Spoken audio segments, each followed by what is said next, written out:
Hey guys, welcome to another episode of Real Talk with Joe and Cody. How are you, my man? I'm doing pretty good. You? Yeah, good, good. We got a little surprise if she comes over here. We got Margot here in the Margot. office to say hi to everyone and Ah, love it. welcome her to the live streams now. Maybe she'll Yeah. become a part of this more She's often. going to be the But mascot. We know that. yeah, hopefully. Let me see if I can get her. Yeah. Margot, where are you? It's not that big of an office, but she somehow manages to She'll explore the whole thing. find a spot. Yeah. Okay, come on, Bubba. Oh, there she Here she is. is. Here She's she ready to is. talk. You got anything to say? Yeah. Do you have anything to say? She's like, what is going on Yeah. here? Give me those. But this is Margot. This is her. Oh, Margot. This She's is the getting girl. big. Yep. She is getting big. Yeah. She's about 5 months now. So, Wow. yep. This is your debut. Don't embarrass yourself. Right? She Anyways, yeah, looks man. like she's got some really soft, glowing She does. She does. She has fur there. luxurious ginger She fur. does. Yes. It's great. Yeah. Two gingers in the house now. Exactly. So that's good. That's scary. But, but yeah, other than that, man, we got nothing going on just besides our life is basketball. So if I Yeah. seem distracted though during this, I'm going to be looking at the dog, making sure she's not peeing, It's and she just, may knock over some of the equipment as well. So yeah. we'll see. Well, I mean, that's kind of what you, The computer may just get yanked off the desk. yeah. It's like bringing a kid in with you. Uh, You know that exactly, some chaos is exactly. going to happen. Something's going to happen. I'm just waiting for it. She's Yeah. already banged against the lights and stuff, so she's already there. So, Good dog. anyways, Good how are dog. you? How are you? Good. Good. Feels like we're, Good. got through the holidays and it's always fun when it happens, but it's also feels kind of overwhelming and Yeah, your schedule's all thrown off. And so it's kind of nice to for get sure. back into a little bit of a rhythm. Kids go back to school and life is back to normal again. So how about you guys? Yeah. Yeah, same thing. It's been fun to have the break, but it's you just get so chaotic in work, you just are treading water versus Yeah. like actually having a plan and having some things in those week and a half, 2 weeks of kids not being in school. So Right? it is good to be back and get going. And speaking of which, I wanted to chat with you about, buyers are starting to come to grips with these rates, which to me are going to be norm. This is going to be the rates. Yeah. So, and I'm starting to see even over this last week, how more homes are coming on the market, more buyers are getting involved in the market. So I do think there is a trend that Hmm. we will see as the months go on that buyers are like, hey, let's just get into this. Yeah. But as a lender, what we also see is people come into the market, say March, April, springtime, everything's getting hot as sun's coming out, the homes are getting on the market, and they've done nothing to get ready Huh. for a potential purchase of a house. Yep. They've been thinking, hey, we want to buy a house. We're going to wait till spring. First off, I know the answer, but do you recommend that just waiting till spring to get ready to purchase? And two, what sort of things can buyers do now? I know it's the boring time of life to buy, the process of buying, but what can they do now to be ready to go so that when spring hits and the house that they love hits, they can they can just make an offer? Yeah. So to answer the first question, no, I don't think it's a good time to just wait. Like if you know that it's on the horizon and your plan is to say you want to move in the spring or early summer or whatever that might look like, it to me, and I think there's probably data to back this up and or stress levels, but the best thing is to get started now. Like especially if you haven't been pre-approved, if you haven't gone through that process. Some people they might know that their income's great, their credit's good, they've got the down payment, like everything's smooth and the pre-approval might take 30 minutes. Other people don't really know what their credit's like and they're still saving up for this and that. And it makes it so much easier on everybody to have that runway of time. Say, okay, I want to buy something in April. Well, we're still, months away, so we're not going to do anything on the lending side. But the hard part and the problem ends up being if the credit scores aren't where they need to be or their income or maybe their income's a little wonky or the money that they have they said that they had but it's actually just cash and some of those things take months to overcome that.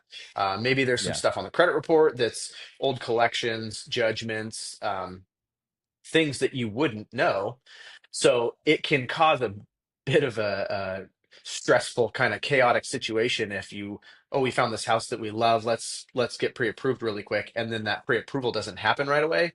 It sucks. Like it sucks Yeah, for everybody, but especially those individuals where it's like, oh no, that dream home, now we don't know what's going to happen. So I definitely recommend getting it done as quick as you can. You know, a pre-approval really, I mean, technically they last for like 90 days. Because at some point you do like a credit report's good for 120 days, but that has to get you through closing. So a credit report would have to get updated. You'd send in new pay stubs when they come in. But yeah, in all reality, your pre-approval is not going to change if your situation hasn't changed or if the market hasn't drastically changed.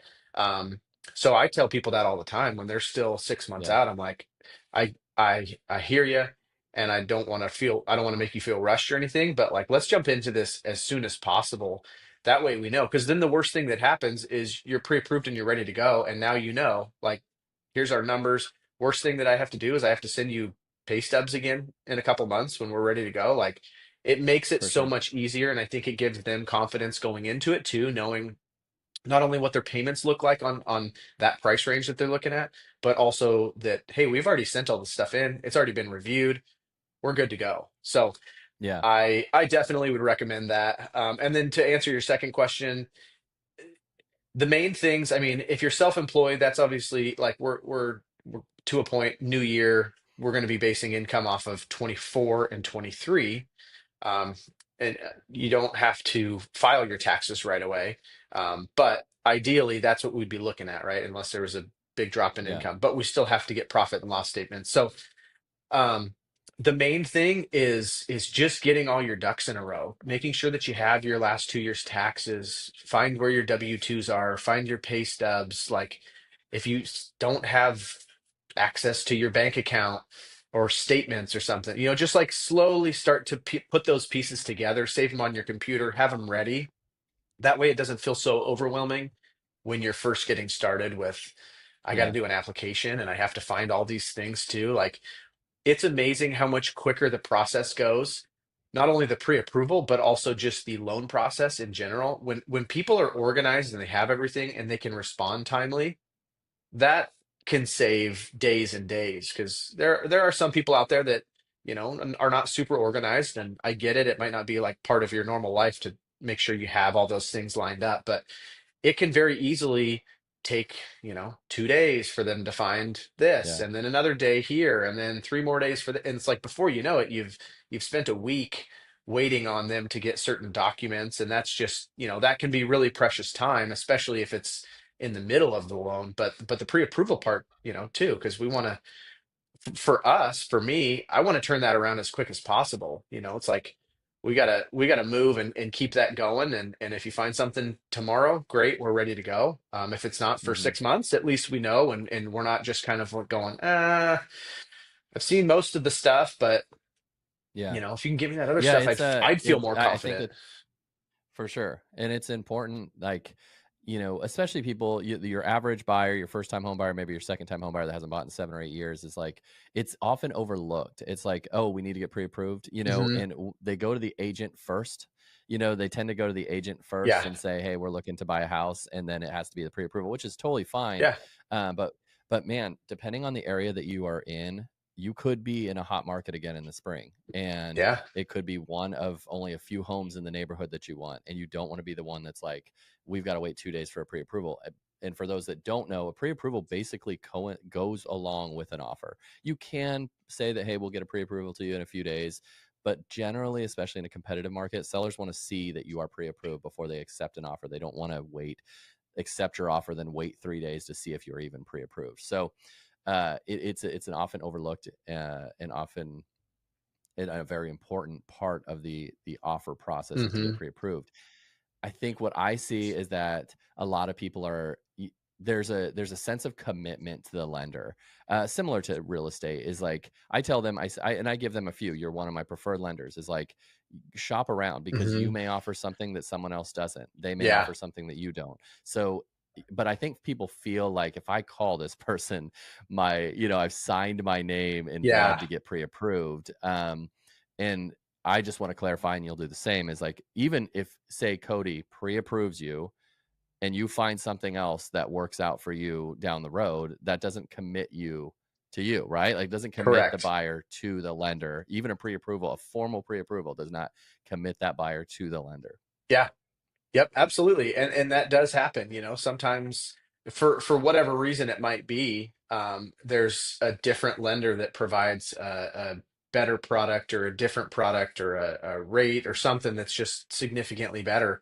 And you're really not Mhm. bound to them at all. I mean, we've seen transactions where something went wrong with another lender and they switched over to us three-quarters of the way through, just because Yeah. they weren't able to do it for whatever reason or something happened. And so, yeah, you're really not, and you're not even bound to the financing loan related stuff until it actually records too. So like, Yeah. and I tell people this all the time too, especially if they're, a lot of first time buyers, it's overwhelming and it's nerve wracking and, like, oh, I'm taking on this payment and kind of the stress part of it. It's like, you could go in and sign all your papers and then you could say, I don't know, I don't Yeah. feel good about this. And until it's recorded, you still can say, hey, hold on, pump the brakes. Like, we need to talk about Yeah. this or do whatever. Like even on a refinance for primary residence,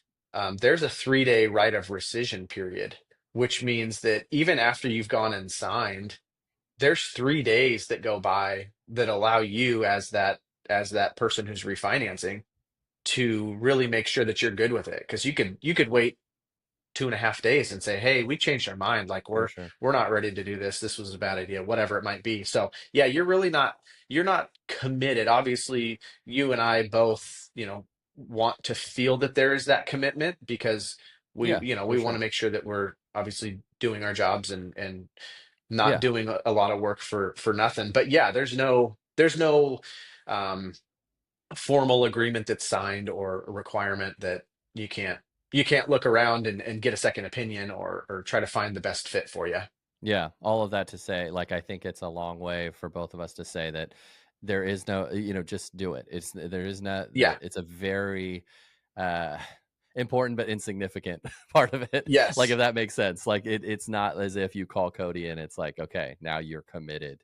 Not to Right. say you should just bounce around all the time, but you should shop around Hmm. because lenders are different, as Yeah. you know. It's not that you're a Yeah. bad lender. It's just that sometimes you have a for a program that doesn't work for a client or don't Right. and vice versa. Same with agents. So, Yeah. but yeah, that's what I see as people. I think are feel that more of a commitment every time they make that call. Hmm. But just to Yeah. And if clarify, you don't need to like Yeah, get the yeah. pre-approval. And a recommendation too is find if you're looking for that, do the shopping around part in the pre-approval, not Yeah, when yeah, you get under contract, absolutely, because then you have, absolutely. as Yeah, like, it's a lot more yeah, complicated. like it's Yeah, listed on that purchase contract who you're using and what those terms are and everything. And then if you yep. go shopping around, then now you have to get the approval from the seller and make sure that those changes are all approved.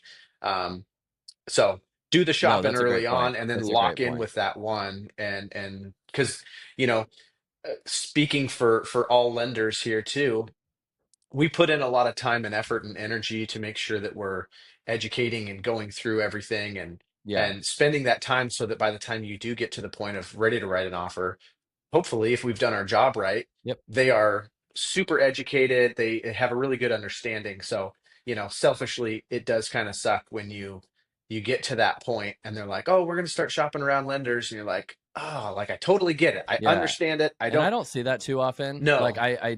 it's a great point to bring up. I don't see it personally too often, but yeah, the shopping around should be at the very beginning. Yeah, Should be. yeah, Everything changes, like you said. Things change mid transaction. right. But when we make an offer, we're saying that we're offering X amount of money through this lender. Hmm. So the sellers, you have to now get approval from the sellers to change your Yeah, lender, and so it gets a lot more complicated. So yeah, the shopping time is the pre-approval time, which is totally fine for lenders. They're totally absolutely. fine throwing the rates at you, throwing what they can Yeah. offer, the different programs they offer. So that's the time to do it. Yep. But Yep. final thing is what I think is important, and I think that people overlook the pre-approval is that they are either renting or they're in their head they've worked out what they can afford, Hmm. and they very well could. afford that. But what happens is you guys have a lot more, you guys have a little bit of a process to say what you can't afford versus like, hey, I just looked at our paycheck and we can pay, we can Right. afford X amount because this is our monthly paycheck. Yeah. And you guys look and do a little bit deeper dive. So a Hmm. pre-approval really will help with that deeper dive to say, hey, you may make X amount, so you think you can afford, $4,000 a month on a mortgage, but Yeah. there's more factors that come in, and that's why the lender's important Yeah. to really help you understand that it's not just a matter of, you know, I make this much, so I should be able to afford Hmm. this much, Yeah. So, Yeah, and we run so into that too anyways, at times with people, especially if they make really good money. But they might also spend a lot of money on car loans, yeah, and they've got a eighty thousand yep, dollar RV and yep, all this, and they're like, no, no, I'm good, I'm good. yep, And then you run it all, and you're like, no, I'm good, you yeah, actually can't qualify for we any. can't formally Yeah, like approve you, somebody that yeah, makes half your income qualifies for the same amount because a yep. quarter of your income goes to all these other debts. Is going to, Yeah, yeah, exactly, exactly. You see that a lot. You see that a lot because they're like, well, if I keep making this right. paycheck, it will work, But that's not how the lending process works. And it may Yeah, work for you, like it may be feasible for you in a paycheck to paycheck standpoint, but a lender is not going to lend yes. on that. They need to feel a little more comfortable that you can afford Yeah, it. So, anyways, get the pre-approval, I would agreed. say, and then you can start feeling comfortable, like as we get into the spring term, and even now, Yeah. but getting into those terms and saying, let's get Yep. let's get Well, and I moving. think, So you bringing this up is actually a really good timing for it too, because I think it's viewed like January, oh, we're going to wait, spring is still months yeah, away and summer's months away. And yeah, that is the reality, but we also see how quick time flies by, and, yeah, life, it goes work, quickly. Yeah, kids, all that stuff. and It's homes like pop up homes. that you Yeah. didn't know were going to pop up in a neighborhood that you were like loving, and they're like, this has come up. This is crazy in February, Right. like so. Yeah. Yeah, it's good to just be prepared, especially if you are Hmm. actively thinking spring. You should start talking now. Yeah. So, Yeah. but Call me. call him. Okay, well, this dog is going Yeah. crazy. Let me give her one She's. more. She is like, like, Oh yeah. oh, What'd look you at eat look at there? this. Look at this. Just making a good name for Yes. herself there. Oh yeah, lick that Yes, microphone. she's starting to go nuts. She's like, Dad, I am done with this office. I need to get Yeah, outside. I'm She's not looking your out the window puppet. right now. So Okay. she's seeing what she could be out doing. She's like, why are we Yeah. sitting in this office? Hey, Margot, look. Hey, You know what you look. need to Look at the do? camera. You need to get her a What's little that? Skipper Realty Group like sweater, and like a lion mane that you could put on her too. Get her a Yeah. hat. Like she can do the hat. Like I wear the hat all the time, Yeah. so maybe I can get She could her be your get her service a little dog hat. slash What do you think? advertiser, and you just like take her around Yeah, everywhere. she is. She's such a like she just will stare Really. outside for hours. Like she'll just sit at the door, and now that's what she's doing right now. She's like Yeah. looking out the window, like I could be out It was, there, but I'm sitting yeah. in this Stupid office. indoors. But anyways, man, well, everyone's probably bored out of their minds here Yep. now. But yeah, get pre-approved. Call Cody right now if you're looking to get actively involved. We've got other lenders as well. Hey, that's You don't okay. always have to I know have I'm to give not the other only other lender in the lenders, world. just like you probably give other agents. Hey, you But too. it was good to see you, man, and we'll chat That with sounds you good. next week. All right. See ya. Okay.